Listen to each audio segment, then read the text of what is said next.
Sí, ya estamos en Facebook, ¿no?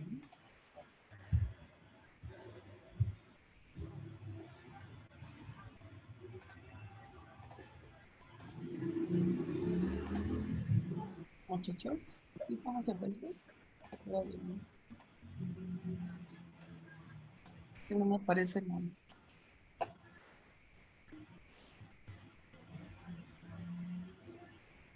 Ahorita reviso si se ve en Facebook. Pues, un momentito. Ah, creo que sí. Sí. Bueno, pues muy buenas tardes tengan todos ustedes. Muchas gracias por su asistencia. Una gran disculpa por el retraso. Teníamos bastantes problemas técnicos y apenas nos solventamos, pero ya estamos empezando. Les recuerdo que solamente se tienen que registrar en la liga de registro que les daremos al final para obtener la constancia. Las constancias se otorgarán al final del ciclo de seminarios para que no se desesperen. Este, sí, ya, ya me- Entonces, bueno, pues Itzel, si puedes presentar a nuestra ponente, por favor. Claro, muy buenas tardes. Dándole seguimiento al ciclo de conferencias sabatinas organizado por el Comité Estudiantil del QFB de la Universidad Autónoma Metropolitana de la Unidad Xochimilco, bajo la asesoría de la doctora Karina Sánchez Herrera. El día de hoy iniciaremos la cuarta conferencia del ciclo, la cual es denominada Logística y Exportación, área de mercancías peligrosas. Estamos honrados de contar con nuestra ponente de hoy, la jefa de Tráfico y Comercio Exterior, Matilde Sánchez Herrera, egresada de la Universidad Continental Justo Sierra en la licenciatura de Relaciones Internacionales con un diplomado en Administración Aduanera expedido por el Instituto Tecnológico de Estudios Superiores de Monterrey, así como una maestría en Administración de Negocios Internacionales. La especialista Matilde ha logrado una trayectoria profesional como agente de servicio en logística internacional, coordinadora de Import y Export y jefa de tráfico y comercio exterior en la industria automotriz. Actualmente se desempeña como especialista en logística de exportación y comercio exterior en el sector de la química farmacéutica para Sintenovo. Ha participado en una gran variedad de ponencias y cursos, de los cuales vale destacar el primer Congreso Interuniversitario de QFB, la química de en todas partes, y el ciclo de seminarios de formación y actualización de QFB como ponente en el tema de logística e importación de insumos para la salud en tiempos de COVID. Las preguntas y dudas, como siempre, que tengan los oyentes pueden ser escritas en el chat, tanto en el Facebook Live como en el de Zoom, y serán respondidas al final de la conferencia. Y les doy la palabra a la especialista. Hola, buenas tardes a todos. Una disculpa por la tardanza, tenía problemas para conectarme, pero bueno, finalmente ya estamos aquí. Y bueno, me gustaría saber si hay integrantes de otras áreas diferentes a la química. El tema me parece importante pues para ustedes, que son químicos farmacobiólogos o están en ese proceso, porque, bueno, a veces llegan a estar en áreas logísticas o tienen alguna relación con procesos de importación o exportación, y sí es importante que, pues, que conozcan un poco. A lo mejor no se van a dedicar a eso, a lo mejor sí, porque sí he visto gente que es químico que está en esas áreas de logística. Entonces, bueno, el tema es muy amplio. Hice una presentación un poco resumida, pues para que tengan una idea de lo que es el acondicionamiento de mercancías y el envío de mercancías que se consideran peligrosas. ¿Podemos empezar, por favor, con la siguiente? Bueno, el objetivo, me gustaría darles a conocer qué es la logística, sus componentes, el transporte internacional, los modos de transporte, qué son los materiales peligrosos seguramente ustedes en su carrera, pues no solo los conocen, sino tienen contacto directo con ellos. El acondicionamiento de mercancías peligrosas para la exportación aérea. Se deben preparar los embarques de cierta forma que se asegure que no produzcan algún daño para las personas o para el medio ambiente. La que sigue, por favor. Para empezar, ¿qué es la logística?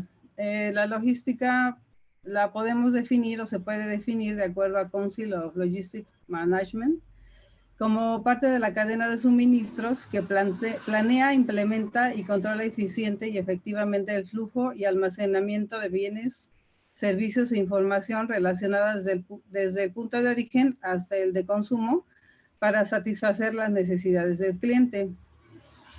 Es decir, hay una necesidad en algún punto del mundo y se encuentra un material o un producto en otra parte. Entonces, la logística se encarga de coordinar o hacer que ese producto, materia prima, lleguen a donde sea requerido o a donde se necesite.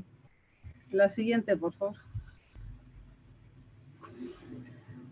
Los componentes de la logística internacional, las empresas tienen que crear estrategias para que su logística funcione adecuadamente, además les ayude a mover los materiales en el mejor tiempo y la mejor forma, generando ahorros o haciendo que esos movimientos sean lo más económico posibles, que no gasten mucho, por ejemplo, en transporte o en aduanas o en almacenajes. Entonces, la forma eficiente de hacerlo es tener una estrategia. La estrategia, bueno, contempla los componentes de la logística internacional, el etiquetado de los productos. En ocasiones, por ejemplo, en México se pide el etiquetado, para eso tenemos las NOMS. Requieren que ciertos productos tengan etiquetas, el empaque y embalaje, que sea adecuado para el manejo en el transporte y en todas las vías por las que se mueve. El transporte, ¿qué transporte se va a elegir? Existe una gran variedad. Nosotros nos vamos a enfocar ahorita en el acondicionamiento de las mercancías para el transporte. La distribución también, de qué forma se van a distribuir los materiales para que lleguen a las bodegas o hasta el cliente final. Las aduanas, todos los países tienen aduanas y los productos tienen que cruzar las fronteras que están representadas por las aduanas. Se deben cumplir requerimientos que debemos considerar previo al envío de un material o previo a traerlo de importación. El almacenaje también es importante porque en ocasiones, si no tenemos la documentación, los permisos o lo necesario para una importación, se llega a incurrir en almacenajes. Las mercancías llegan a estar almacenadas y se generan costos extras. Las maniobras también son importantes para el movimiento de las mercancías. La que sigue, por favor. Bueno, dentro del transporte internacional se deben considerar el tiempo de traslado. No es lo mismo, vamos a tener un material que vaya a moverse vía marítima o vía aérea, en cuánto tiempo se requiere en un punto. Si tenemos suficiente tiempo, lo podemos planear, por ejemplo, vía marítima, es más económico. El acondicionamiento del producto, que es organizarlo o embalarlo de la mejor forma para que llegue en perfecto estado a un lugar. A veces me llama la atención, yo estuve trabajando algún tiempo en FedEx, Federal Express, y llegaba mucha gente a dejar sus paquetes, entonces a veces no los acondicionaban o no los empaquetaban bien y tenían la idea que su producto iba a llegar como en perfecto estado, que lo iban a manejar con mucho cuidado, pero no es así porque en el caso de la paquetería son paquetes pequeños y se mueven por bandas que llegan a caerse y pueden dañarse. Entonces el acondicionamiento del producto es sumamente importante, al igual que el acondicionamiento de las mercancías peligrosas. También hay que considerar en el transporte internacional lo que comentaba, que va a cruzar fronteras y aduanas y que se van a tener que cumplir ciertas regulaciones, cumplir reglamentos, se tiene que cumplir todo lo que requiere el país de destino. Y obviamente preparar cierta documentación. Cada país tiene sus reglas, tiene sus requisitos documentales y hay que cumplir con todo para que el producto pueda desaduanarse o pueda estar con el cliente final en tiempo. La que sigue, por favor. Y dentro de los modos de transporte tenemos varios, el aéreo, el terrestre, marítimo, ferroviario y multimodal. El multimodal es la combinación de los anteriores. En esta ocasión me voy a enfocar en el transporte aéreo para el manejo de las mercancías peligrosas. Aunque también, aunque se maneje aéreo, se utiliza también el transporte terrestre, porque cuando un material se recolecta o se recoge en alguna empresa, se recoge en una camioneta, en un camión, etcétera, ¿no? Y ya posteriormente se manda a un aeropuerto o a una aduana marítima. La que sigue, por favor. Bueno, las mercancías peligrosas. ¿Qué son las mercancías peligrosas? Son artículos o sustancias capaces de poner en peligro la salud, la seguridad de los seres humanos, de otras mercancías, la propiedad y el medio ambiente. Aproximadamente existen 3.549 mercancías peligrosas para el transporte. Estas mercancías o productos se identifican con números UN en función de su clasificación de riesgo y composición.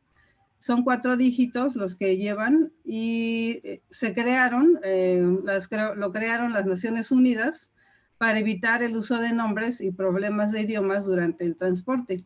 Imagínense que, bueno, todos los países manejan diferentes idiomas, entonces es más fácil tener un código que identifique a un producto, a una sustancia, que tener nombres que pueden ser variables.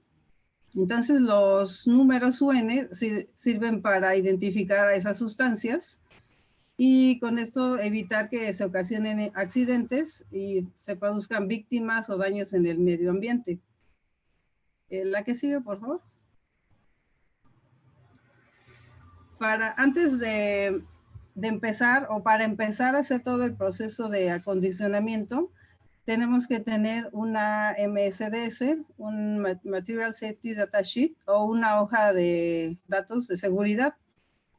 Este documento contiene información sobre los compuestos químicos, el uso, el almacenaje, el manejo, los procedimientos de emergencia y los riesgos potenciales a la salud o al medio ambiente relacionados con un material. Este documento, la MSDS, contiene 16 secciones y en la sección 14 se establece la información relacionada al transporte. En esa sección vamos a ir a revisar si un producto es peligroso o no para diferentes medios, ¿no? Aéreo, marítimo o terrestre. La que sigue, por favor.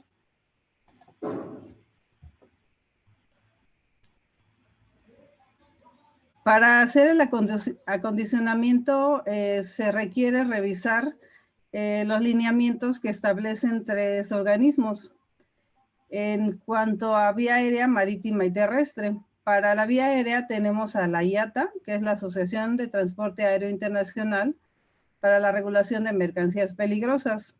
En vía marítima tenemos a IMO, que es la Organización Marítima Internacional, y el documento que lo regula es el Código Marítimo Internacional de Mercancías Peligrosas. Por vía terrestre tenemos a la Secretaría de Comunicaciones y Transportes en México y crea o se encarga de elaborar las normas oficiales mexicanas. Siguiente. Dentro de la reglamentación de la IATA se tienen varias secciones. Son 10 secciones y varios apéndices. En este libro se puede encontrar toda la información relacionada a cómo se hace el acondicionamiento y todas las especificaciones necesarias para hacer un envío vía aérea. Nosotros nos vamos a enfocar para hacer el acondicionamiento en la sección 3, que es clasificación, identificación, la sección 4, la sección 5, que es embalaje, la sección 7, que es marcado y etiquetado, la 8, documentación, y la 9, manipulación. Las demás secciones sí nos sirven también, pero principalmente las que están marcadas en color rojo. La que sigue, por favor. El proceso, como mencionaba, el primer paso sería la identificación, que es identificar en la lista de la IATA el número UN y la clase. ¿A qué clase corresponde un producto? Su clasificación, que son las características físico-químicas, el embalaje, que es la cantidad máxima y el tipo de embalaje, marcado y etiquetado, que sirven para identificar el producto, la documentación, que describe qué se está entregando y cómo. La manipulación es un checklist que realiza el transportista o el operador aéreo para verificar que la mercancía tenga todas las condiciones necesarias para manipularlo o para moverlo. Aquí tengo un ejemplo de la MSDS en la sección 14, en donde se revisa si un producto es peligroso. Si es así, va a contar con un número UN. Entonces vemos sección 14, información relativa al transporte. Se tiene ahí para IATA y el número ONU es el 1173, por ejemplo, la clase 3 y su grupo de embalaje es 2. Esto nos va a servir, estos códigos, para ir a la IATA o al libro para ver cómo se tiene que preparar o acondicionar la mercancía. En este caso, el 1173, el UN 1173, es un acetato de etilo. La que sigue, por favor. Aquí tenemos un ejemplo de la sección 4 de la IATA. La IATA consta de varias secciones, como comentaba, y en la sección 4 tenemos la lista numérica y la lista alfabética. En la lista numérica podemos ver los productos por su número UN. Si tenemos el número UN, nos vamos a la lista numérica y vemos qué descripción tiene y la página, por ejemplo, en el que marco en amarillo es el acetato de etilo. Nos vamos a la página 250 de la lista alfabética y ahí en la lista alfabética es donde vamos a poder revisar todas las condiciones que debe cumplir una mercancía para su manejo vía aérea. Por ejemplo, aquí marco en rojo el 2811, que es una descripción sólido tóxico orgánico NEP, y en inglés, que es como deben manejarse los productos para el transporte aéreo, se tiene la descripción también en inglés. Cada vez que tenemos un NEP, que significa no especificado en otra parte, se abren paréntesis y se coloca el nombre técnico de la MSDS sección 14, porque cuando es muy genérico, quiere decir que hay varios productos que entran en esa descripción. Entonces, en la MSDS vamos a ver el nombre que lleva ese producto en específico. El ejemplo de este caso es el UN 2811, Toxic Solid Organic, NOS, que es en inglés, y entre paréntesis vamos a poner el producto, que es duloxetina hidroclorida. La que sigue, por favor. Bueno, aquí ya tenemos la parte azul, que es la que nos va a señalar cómo se va a acondicionar una mercancía. Todo esto está hecho en códigos y, bueno, tenemos que saber qué significa cada uno. Por ejemplo, en la columna A tenemos el número ONU, que es en el ejemplo 3288.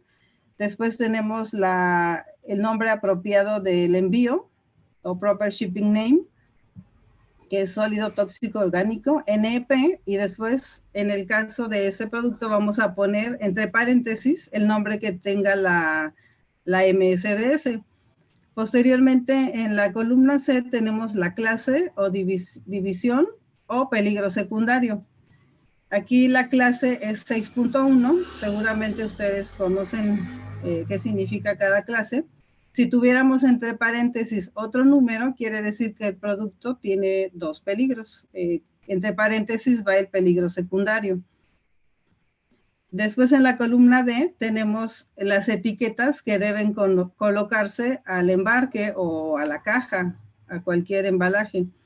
Tenemos que este producto lleva una etiqueta de tóxico, que es un producto tóxico. Tenemos en la columna E el grupo de embalaje. Hay 3 grupos, 1, 2 y 3. El 1 es peligro elevado, peligro medio y peligro bajo, el 3. Posteriormente tenemos en la columna F las cantidades exceptuadas. De cada producto tenemos la posibilidad de hacer el envío en 3 formas.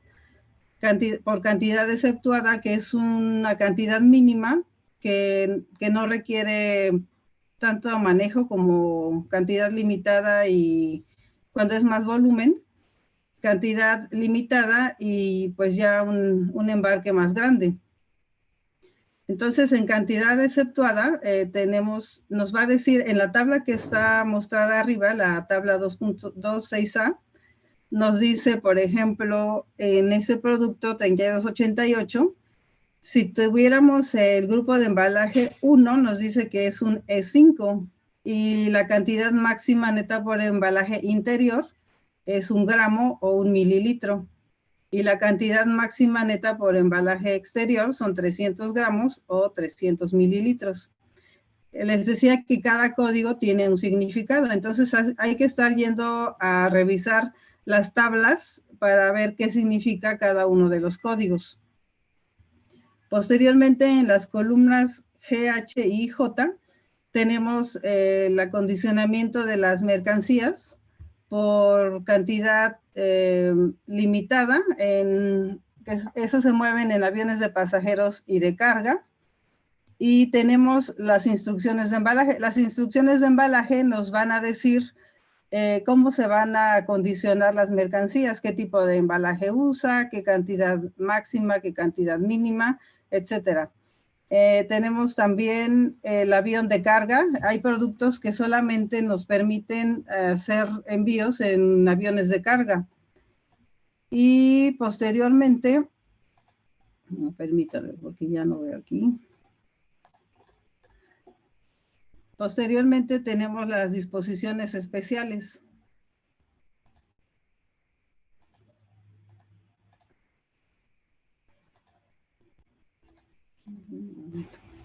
Disposiciones especiales y el código CRE, que es información adicional relacionada a la mercancía. En las disposiciones especiales es información adicional relacionada a la mercancía. El código CRE es el código de respuestas a incidentes. Tenemos aquí la estrella, no forma parte del nombre propio de expedición. Les decía que en su lugar debe ir la descripción que viene en la ficha de datos de seguridad, debe venir entre paréntesis.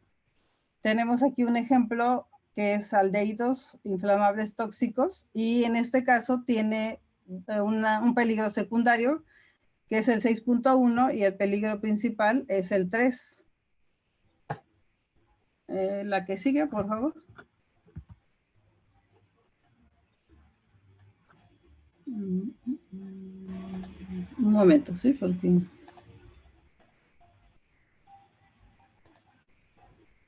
Bueno, les decía en la pantalla anterior que tenemos 4 formas de acondicionar un material peligroso para el transporte aéreo. Tenemos cantidad exceptuada, que ese producto puede volar en un avión de pasajeros y de carga. Tenemos en cantidad limitada, que puede volar en un avión de pasajeros y carga. Tenemos avión de pasajeros y carga, que ese ya requiere un embalaje certificado. Ahorita les voy a mencionar que es un embalaje certificado. Y tenemos productos o por cantidad que solamente se aceptan en aviones de carga, que también requiere un embalaje certificado. En la cantidad exceptuada, se manejan principalmente lo que son muestras, que acepta hasta 1 kilo o 1 litro por bulto y se debe colocar una etiqueta como la que está marcada, que es, parece una E encerrada en un círculo. Se debe colocar esa etiqueta y se debe mencionar entre paréntesis la clase de peligro que tiene el producto. Ese tipo de envíos no requiere un embalaje certificado y la cantidad limitada nos acepta hasta 10 kilos o 10 litros por bulto o hasta 30 kilos en peso bruto. Para los envíos en cantidad limitada se coloca una etiqueta como la que aparece, que es una Y en fondo blanco y en las esquinas negro. Para el caso de avión de pasajeros y carga, les comentaba que se solicita que el embalaje sea certificado. Esto quiere decir que el embalaje tiene que tener pruebas de temperatura, presión, vibración y caída. Estos embalajes son certificados por la ONU o el organismo que lo certifique en el país. Por ejemplo, en México es Normex. Entonces, los embalajes, lo que son las cajas, los bidones, los jerrycans, tienen que tener en la parte inferior o en alguna parte ese código que aparece, marcado con UN en un círculo, que significa que está certificado, que es el código UN. Vienen códigos, por ejemplo, 4G, X25, que es el grupo de embalaje, el peso que acepta, el año en que se hizo, el país y el código del certificador. La que sigue, por favor.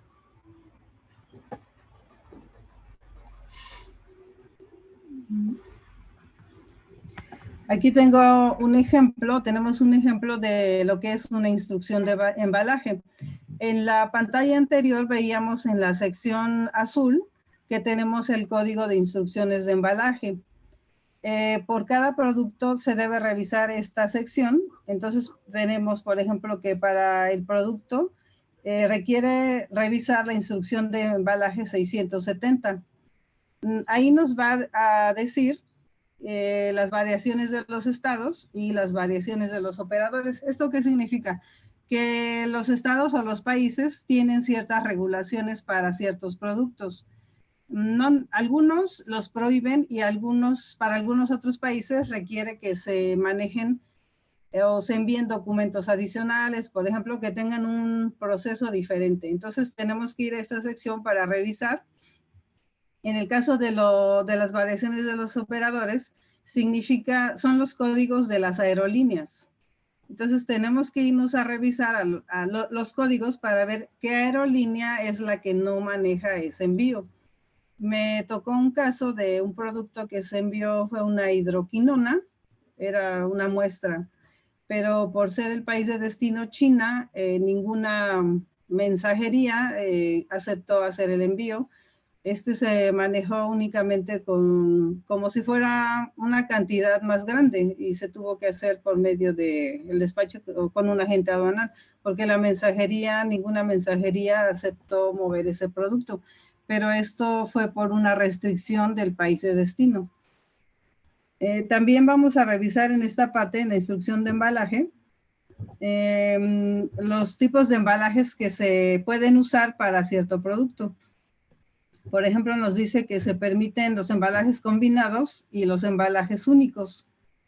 En este caso, bueno, tenemos como embalaje interior y embalaje combinado, tenemos como interior cartón, vidrio, metal, saco de papel, plástico y sacos de plástico.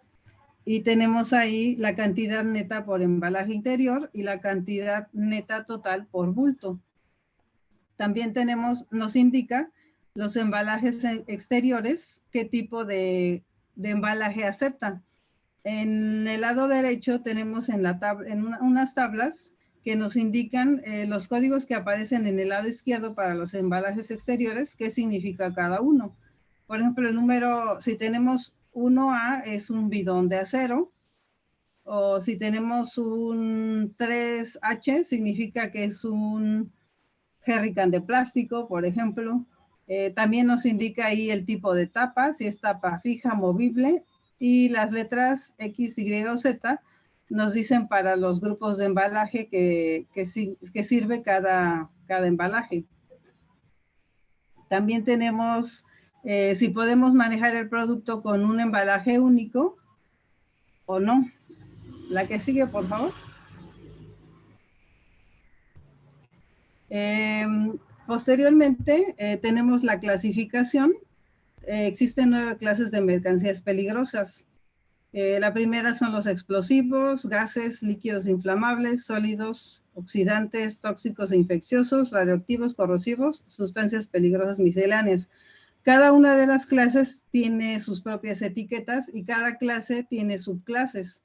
La que sigue, por favor. Bueno, aquí tenemos las clases con sus divisiones. Vemos, por ejemplo, que los explosivos tienen 6 divisiones y cada división tiene su propia etiqueta. En el caso de los gases tenemos 3 divisiones y cada una tiene también sus etiquetas. Entonces tenemos que ir viendo por la clase, como les decía, qué etiqueta va a llevar el embalaje.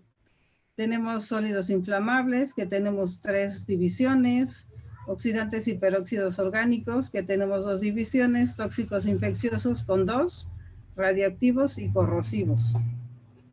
Y en la parte 9 creo que eran misceláneos. La que sigue, por favor. Tenemos como punto número 3 que irnos a revisar el embalaje.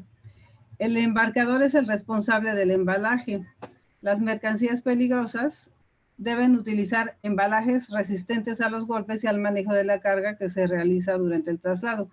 Les comentaba que, bueno, esto es para las mercancías peligrosas sí hay que tener más cuidado, porque a veces nos va a requerir un embalaje certificado. Si no nos requiere, de todos modos tenemos que acondicionar el producto de como nos indica la IATA, porque puede ocasionar algún daño al medio ambiente o pueden interactuar con otros productos químicos. Si el embalaje está marcado con una X, por ejemplo, ahí tenemos una caja que trae un código 4GX. Esa X significa que es para el grupo de embalaje 1, 2 y 3. Si tuviera una Y, significaría que es para el grupo de embalaje 2 y 3, y la Z significa que es para el grupo de embalaje 3. Este es un ejemplo de un embalaje con certificación. La que sigue, por favor. La especificación de los embalajes que mencionaba se refiere al marcado de los embalajes de especificación ONU. Siempre les comentaba, tiene que llevar el UN en un círculo y el 4G significaría, en este caso, el código del tipo del material, del tipo y material del embalaje. La X significa el grupo de embalaje para 1, 2 y 3, y el 25 significa el peso que soporta en kilos, porque no podemos usar cualquier embalaje para todos los productos. Tiene que ser un embalaje adecuado para el manejo. La S significa que nos puede servir para sólidos directos o líquidos y sólidos en embalajes o envases interiores. El 22 significa el año de fabricación. El siguiente significa el país que autoriza la marca y el último es el código asignado por la entidad verificadora. Aquí tenemos nuevamente la descripción de los embalajes. El bidón, jerrycan, caja, saco o embalaje compuesto, y tenemos también el código del material del embalaje, si es aluminio, acero, madera, contrachapada, reconstituida, cartón, plástico, papel, metal, si son de tapa fija, tapa movible, y para los grupos de embalaje. Tenemos también otros grupos, que es el V, la U y la W. La V significa para embalaje especial, la U embalaje especial para sustancias infecciosas, y la W está fabricado de acuerdo a una especificación diferente. Tenemos otro ejemplo del lado derecho. Igual podemos ver las variaciones. Por ejemplo, 3H1, que significa que es un jerrycan de plástico de tapa fija. La Y es para el grupo de embalaje 1 y 2. Y el 1.5, en este caso, que se va a manejar un líquido, dice que es la densidad del líquido que soporta, gramos sobre centímetros cúbicos. Y bueno, eso se revisa en la sección 9 de la MSDS o hoja de ficha de datos de seguridad. El siguiente número es la presión de prueba. El siguiente es el año de fabricación. Aquí nos dice que para plástico se tienen máximo 5 años de vigencia. El país que autoriza la marca y el código asignado por la entidad verificadora. La que sigue, por favor.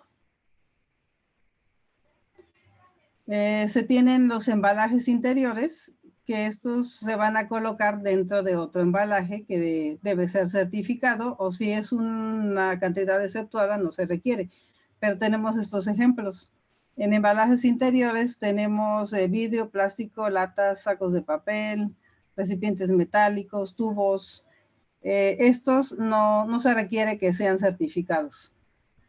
Y bueno, estos deben ser embalados y asegurados dentro de un embalaje exterior, de tal modo que no se puedan quebrar o perforar y no pueda filtrarse su contenido dentro del embalaje exterior. No deben, por ejemplo, si es un envase de vidrio, pues debe asegurarse para que no se vaya a romper con el movimiento, debe ir debidamente embalado. La que sigue, por favor. Y las formas de los embalajes, tenemos, por ejemplo, los bidones, que son embalajes cilíndricos de metal, cartón prensado, plástico u otros materiales. Los bidones pueden usarse combinados o únicos. Las cajas, que son embalajes de caras poligonales o rectangulares, también se pueden usar combinados o únicos. Los jerricanes son embalajes rectangulares de metal o plástico y también se pueden usar combinados o únicos. Y los sacos, que son embalajes flexibles hechos de papel, plástico, tela u otro material. Esos se manejan como embalajes únicos. La que sigue, por favor. Tenemos lo que son los sobreembalajes. Esto quiere decir que cuando tenemos un producto, como en la imagen de en medio, que son varias cajas, y se tienen que colocar en un pallet, a eso se le llama sobreembalaje. Es el dispositivo utilizado para contener uno o más bultos, formando una unidad de manejo que facilita su manipulación, almacenaje y transportación. Se tiene que cumplir ciertas características para tener un sobreembalaje o overpack. Los bultos de mercancías peligrosas en un sobreembalaje deben estar debidamente embalados, marcados y etiquetados. Las etiquetas que se coloquen en cada caja deben ir de igual forma en el exterior en el sobreembalaje. Se pueden utilizar tarimas de madera, cajas de cartón reforzado, barril de metal o tambor, etc. La que sigue, por favor. Tenemos el marcado y etiquetado. El producto debe ir debidamente identificado para una correcta manipulación, estiva y transportación. El expedidor o el embarcador es responsable de las marcas y etiquetas de cada bulto de mercancías peligrosas y de cada sobreembalaje. El personal de aceptación del operador, debe revisar y asegurarse de que todos los bultos estén correctamente marcados y etiquetados antes de aceptar un embarque. Si un embarque no lleva todas las condiciones, es muy posible que lo rechacen, que no lo acepten. Entonces debemos asegurarnos que vaya todo conforme a lo requerido por la IATA. Los tipos de marcas, tenemos dos tipos que son de especificación, que es por ejemplo, del embalaje certificado. Eso lo hace el proveedor, el fabricante del embalaje, pero nosotros tenemos que asegurarnos que lleve esa marca. De uso e identificación, que son por ejemplo, el número UN, el nombre Proper Shipping Name, identificación del contenido, el nombre del expedidor, consignatario, la cantidad neta, etc. Y también tenemos que ir a la sección 722 de la IATA para revisar la calidad y especificaciones de las etiquetas, porque estas deben reunir ciertas características. tamaño, tipo de papel, que debe ser, por ejemplo, lo suficientemente, debe ser apropiado para el manejo, que si se moja no se haga fea, etcétera. Y las dimensiones, tenemos que ir a esa sección para revisar las especificaciones de las etiquetas. La que sigue, por favor. Bueno, aquí tenemos unos ejemplos de las marcas de uso o identificación. En el ejemplo de la izquierda tenemos una caja que es un envío de cantidad exceptuada. Lleva la etiqueta con el símbolo de exceptuado y lleva el 6.1 que es la clase o división. También tenemos que colocar el nombre del embarcador y el nombre del consignatario. Puede ser de ese mismo lado o del otro. Y tenemos también las etiquetas de dirección. En el segundo ejemplo tenemos ya un embarque pues, que requiere tener o cumplir todas las características. Debe llevar el número ONU, el nombre apropiado del envío, el nombre y la dirección completas del expedidor y consignatario, la cantidad neta. Si las marcas no son claramente visibles en todos los bultos, como el caso del ejemplo de la derecha, que es la caja de madera, debe aparecer la palabra overpack y las etiquetas de peligro y manipulación, proper shipping name, el número UN, el shipper y el consignee, o sea, el embarcador y el consignatario. En el ejemplo del medio, a propósito, está marcado en rojo y amarillo el UN, porque debe asegurarse el embarcador que no solo vaya el número, sino que vaya colocado la U y la N seguidos del número, sin un espacio, porque también puede ser motivo de rechazo. El nombre del producto es zinc arsenite o arsenite.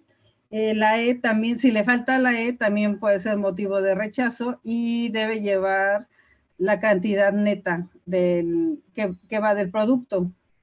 Se debe colocar el nombre y el consignatario con la dirección y las etiquetas de peligro. En este caso lleva 2 y las etiquetas de dirección. En el ejemplo de la caja de madera, tenemos que lleva 2 productos adentro, el interior. Tenemos la descripción con su número UN y la cantidad.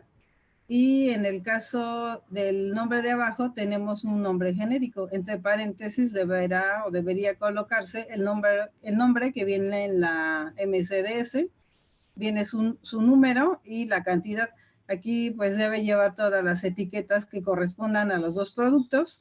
Debe llevar la etiqueta que señala que es un overpack, es decir, que adentro van más embalajes. Y en el caso de este embarque o este envío, lleva la etiqueta de cargo aircraft only, que solamente los productos se van a manejar o los acepta un avión de carga. Se tienen también las etiquetas de dirección en este ejemplo. La que sigue, por favor.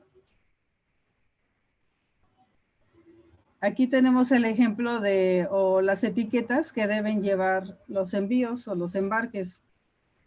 Tenemos todas las clases con sus divisiones, clase 1 explosivos, clase 2 gases, clase 3 líquido inflamable, clase 4 sólidos inflamables, clase 5 sustancias oxidantes y peróxidos orgánicos con sus divisiones, la clase 6 sustancias tóxicas e infecciosas, la clase 7 material radiactivo, clase 8 corrosivos, clase 9 mercancías varias o misceláneas. Mencionaba que en la parte terrestre es la Secretaría de Comunicaciones y Transportes quien regula este tipo de mercancías. Entonces, cuando se recoge un material en algún lugar, cuando no es cantidad exceptuada, debe llevarse el transporte, debe tener el permiso para mover o manejar el producto. Debe venir especificado qué clase de UN o número UN puede manejar, porque no todos manejan todos los productos.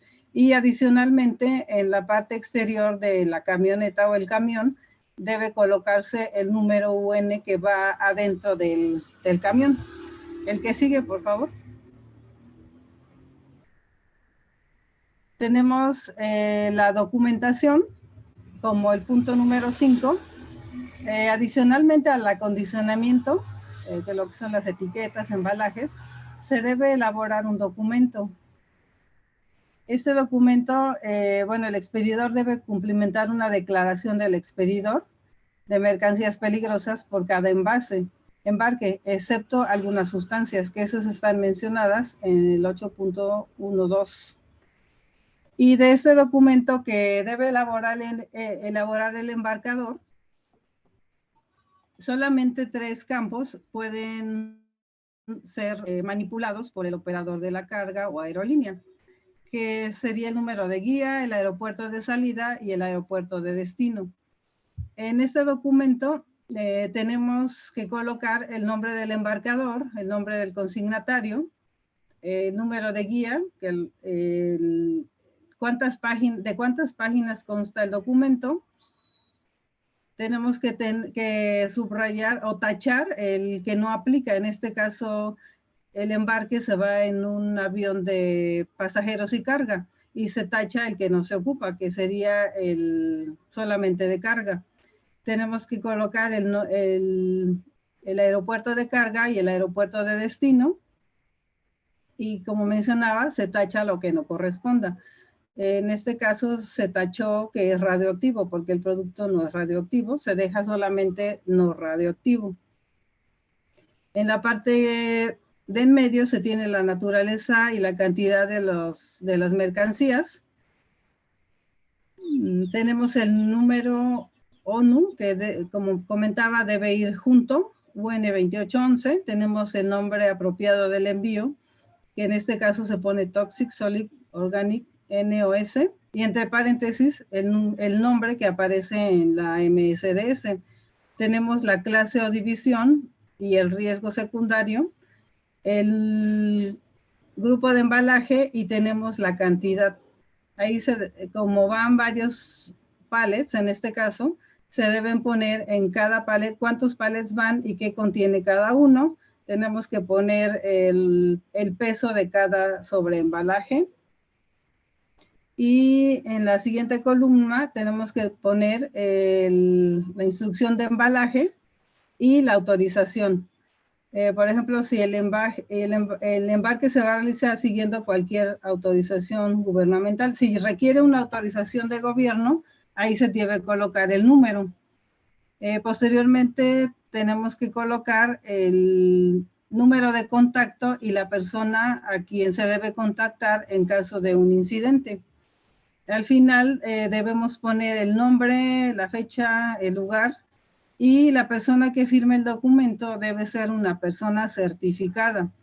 Las personas que van a hacer el acondicionamiento o encargarse de la supervisión deben tomar una certificación y de esta forma se autoriza que puedan firmar ese documento. Siempre debe ser una persona autorizada la que firme, porque de otra forma no lo aceptan, o bien se puede pagar a un tercero para que haga la revisión y acondicionamiento de las mercancías. La que sigue, por favor. En el punto 6 de la manipulación, el personal del operador o de la aerolínea debe estar entrenado para identificar y detectar mercancías peligrosas presentes como carga general. En ocasiones, pues llega a haber personas o empresas que manejan productos. No sé si han tenido la oportunidad de estar en algún aeropuerto o ver algún programa, pues se tienen ciertas restricciones, ¿no? En productos líquidos que no se deben mandar más o manejar en la maleta de mano más de 100 mililitros. Esto debe ser por el tipo de productos, ¿no? Que deben tener un control, y las personas de las aerolíneas deben estar preparadas para poder identificar esos productos. Ellos deben estar preparados para revisar las descripciones generales y otras indicaciones de que puede haber mercancías peligrosas, etiquetas o marcas. Deben estar siempre revisando. Y bueno, el personal de aceptación de carga puede solicitar al expedidor la confirmación del contenido de cualquier artículo sospechoso de contener mercancías peligrosas. Si consideran que algo no está bien declarado o que va algo que no debe ser, pues sí pueden pedir información adicional al embarcador. La que sigue, por favor. También el operador o la aerolínea debe usar una lista de verificación para aceptar el embarque. Y esto se hace para comprobar que la documentación cumple con los requisitos, las cantidades, que no se pasen de las cantidades que menciona la IATA, que se encuentra dentro de los límites por bulto, ya sea en avión de carga o de pasajeros. Y también debe revisar el marcado de los bultos, etiquetas, sobre embalajes, los nombres propios de envío, porque hay que recordar que las mercancías van a otros países. Entonces, si no están bien declarados, puede haber conflictos en los destinos. Los números ONU o UN, el etiquetado e instrucciones de manipulación especiales. Entonces, cada aerolínea debe tener personal especializado para revisar todos estos puntos y de igual forma para resolver las dudas en cuanto a los productos que se están manejando, porque llega a haber ocasiones que se mandan productos que posiblemente no son compatibles entre ellos y ellos tienen que ver el mejor acomodo de esos productos dentro del avión antes de cargarlo. La que sigue, por favor. Bueno, esto sería todo. No sé si tengan alguna pregunta, algún comentario.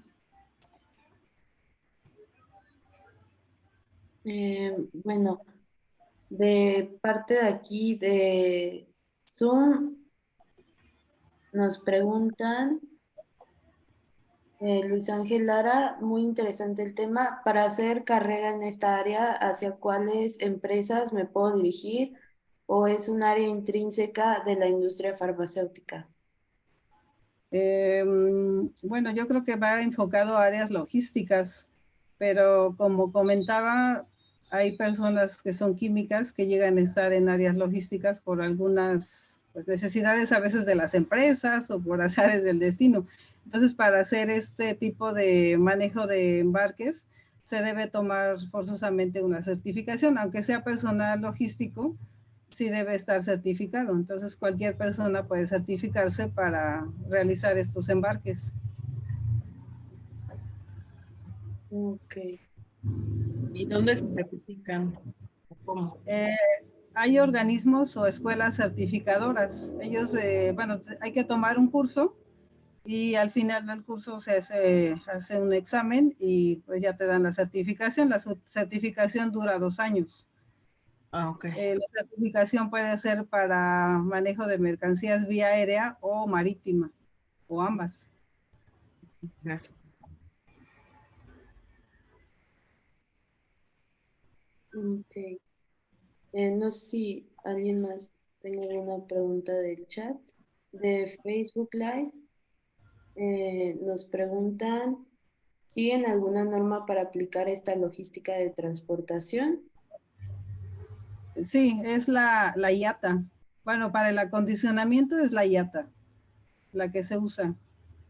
Y para lo que es el transporte se debe verificar con la Secretaría de Comunicaciones y Transportes. En ese caso el transporte es el que debe tener el permiso para manejar las mercancías, para trasladarlas de un lugar a otro. Y bueno, la Secretaría de Comunicaciones y Transportes emite las normas oficiales que deben cumplir los transportistas. De igual manera nos preguntan, ¿cómo son contratados estos servicios? Bueno, ahí se busca el proveedor. No entendí muy bien la pregunta, pero se busca el proveedor. Hay forwarders, que se le denominan forwarders, que son empresas que consiguen espacios en las aerolíneas.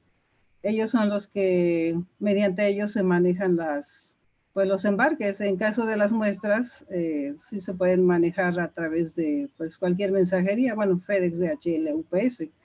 Pero generalmente las mercancías o los embarques más grandes se contratan a través de un forwarder, que ellos, como comentaba, a su vez, tienen convenios con las aerolíneas y tienen ciertos espacios asignados para el manejo de los productos.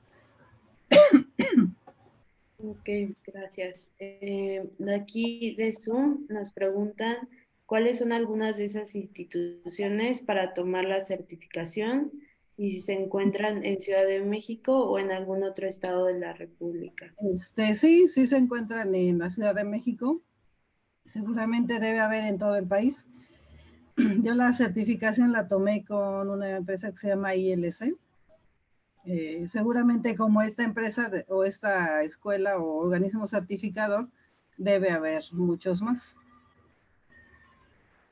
Y bueno, en mi caso lo tomé en línea el curso, tanto por la pandemia como por practicidad. ¿Y cuánto cuesta?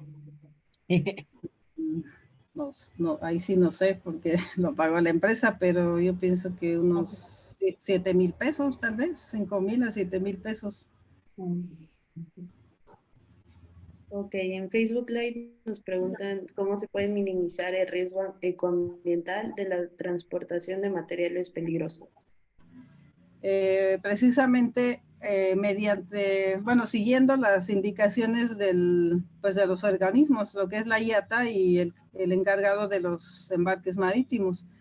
Todo esto se hace para prevenir y evitar que se tengan incidentes o se dañen a las personas y al medio ambiente, aunque bueno, se corren riesgos de cualquier forma, ¿no? Si va un embarque marítimo, si se hunde el barco, pues a lo mejor va a quedar el material en el fondo del mar, ¿no? Pero debe estar debidamente sellado para que pues no tenga fugas. Entonces sí se deben seguir los lineamientos y por eso se solicita que los embalajes sean certificados. Adicionalmente, pues se tienen los números de emergencia, tanto de la empresa encargada de elaborar el producto como los códigos de respuestas a emergencias. Claro. También nos preguntan cómo se procede si se pierde o roban un embarque de materiales peligrosos. Pues ahí se tendría que hacer una investigación con el transportista. Ya yo creo que estaría un poco ajeno al embarcador, o sea, en el sentido de que pues para la recuperación sí se tiene que hacer una investigación con el transportista y seguramente se tiene que levantar una denuncia para que se recuperen. Sí he visto casos de bombas, me parece, o materiales radioactivos que se han robado, entonces sí son como muy controlados por lo mismo que pueden ocasionar daños al medio ambiente y a las personas. Entonces sí van muy controlados. Como decía, tienen que tener los permisos los transportistas y pues también deben estar monitoreados con GPS.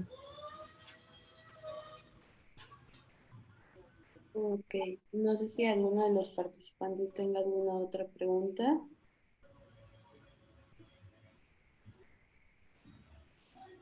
Hay más preguntas, Itzel. Bueno, entonces, nuevamente, por parte de todo el comité estudiantil de QFB, le agradecemos a la especialista Matilde Sánchez Herrera por aceptar la invitación a este ciclo de conferencias, así como a nuestra asesora, la doctora Karina Sánchez, y a toda la audiencia que está presente.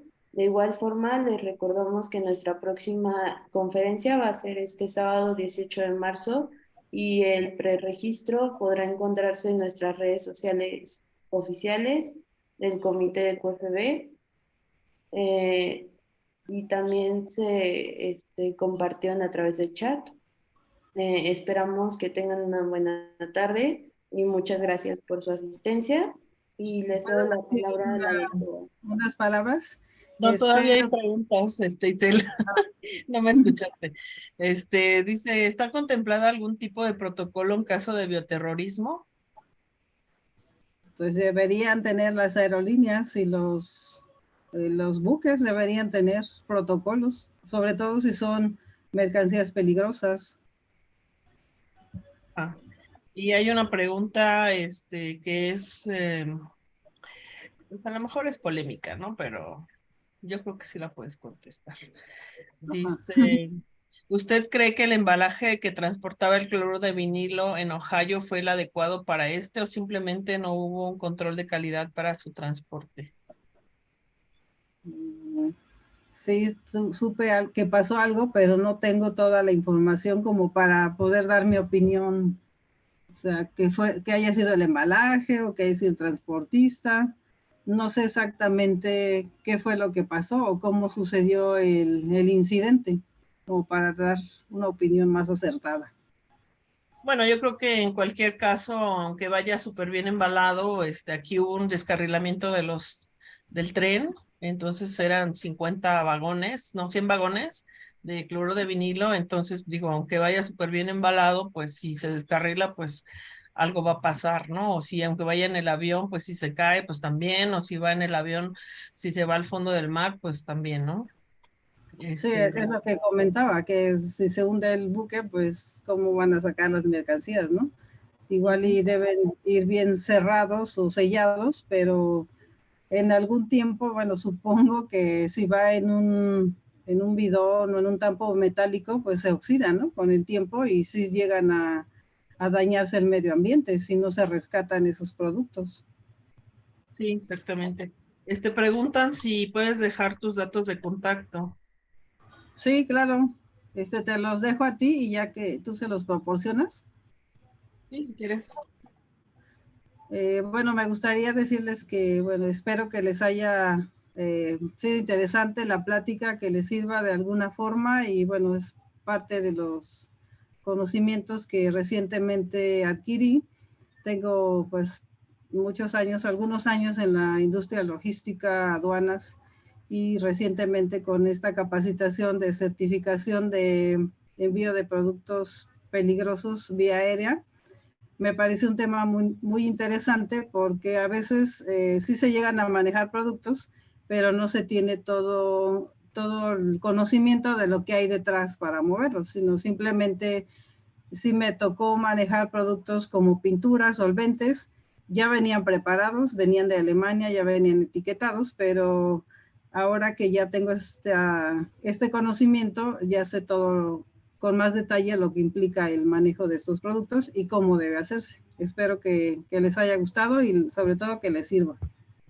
Sí, gracias. Bueno, pues yo quería preguntarte o comentarte, que me habías comentado de antes, pues nosotros cuando estamos en el laboratorio, pues necesitamos un reactivo y pues lo normal es pedirlo y pensamos que de un día para otro, pues ya debería de estar en el laboratorio, ¿no? De acuerdo a todo lo que nos platicas, pues no es así, no es tan sencillo, toda la operación que se tiene que hacer para que llegue un reactivo desde donde se fabrica hasta nuestro laboratorio, ¿no? Si pudieras comentarnos un poquito de eso. Y Sí, pues ahora que estás en la industria farmacéutica.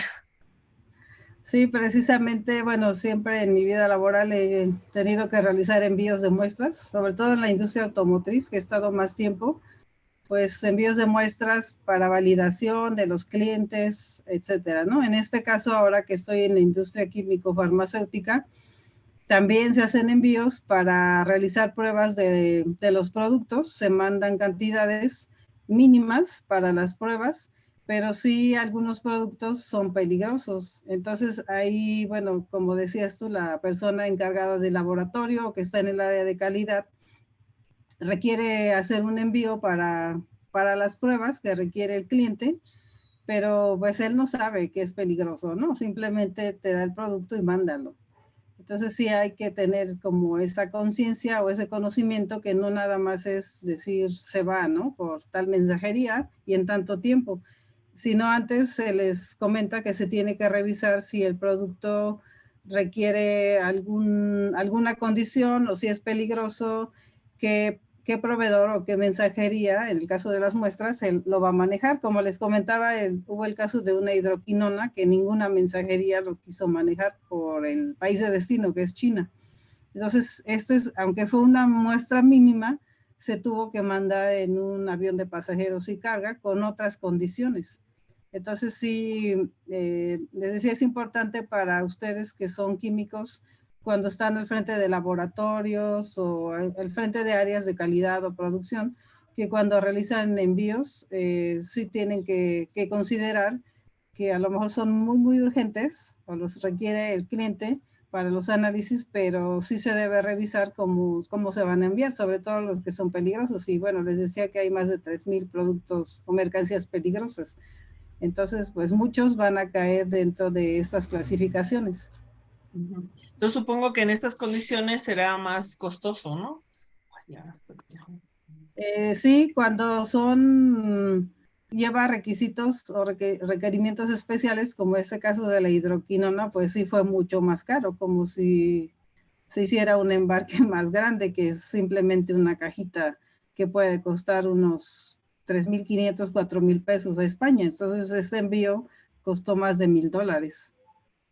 Entonces, sí se requiere revisar antes de hacer el envío qué condiciones debe tener para asegurarnos que el transportista o mensajería en primer lugar lo acepte.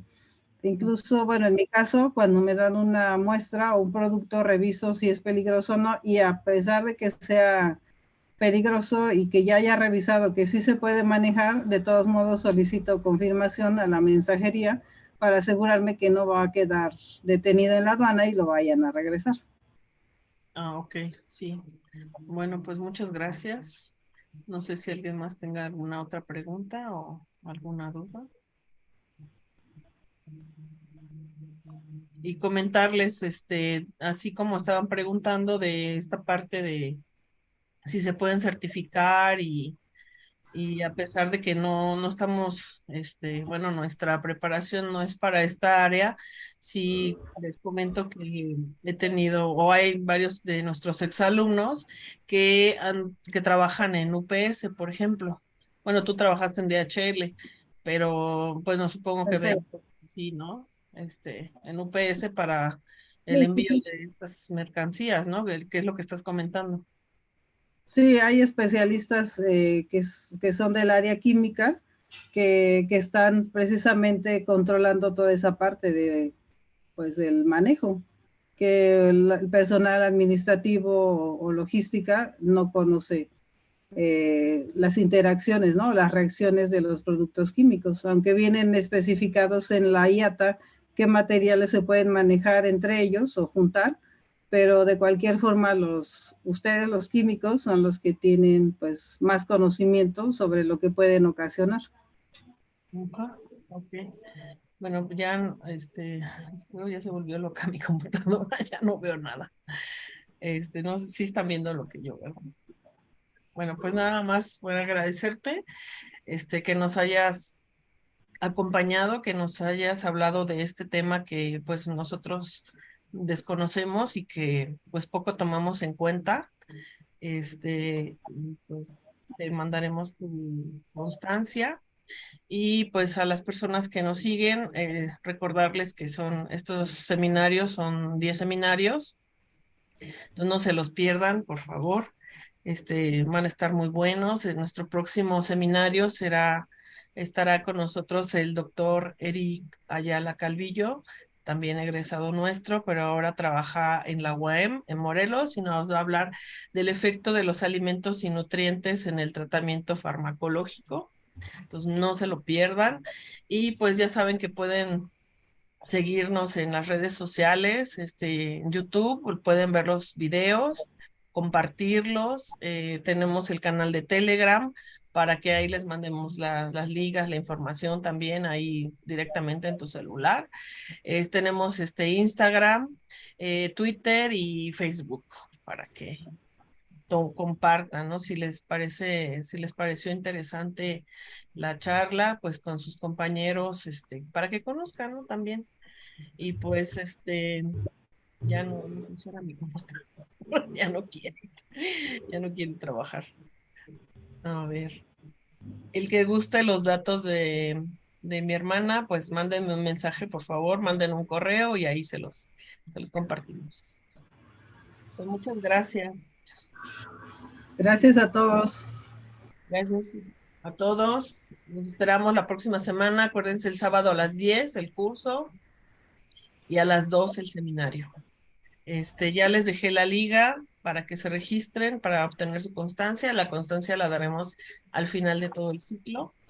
Acuérdense, y pues que tengan buena tarde y muy buen provecho. Hasta luego.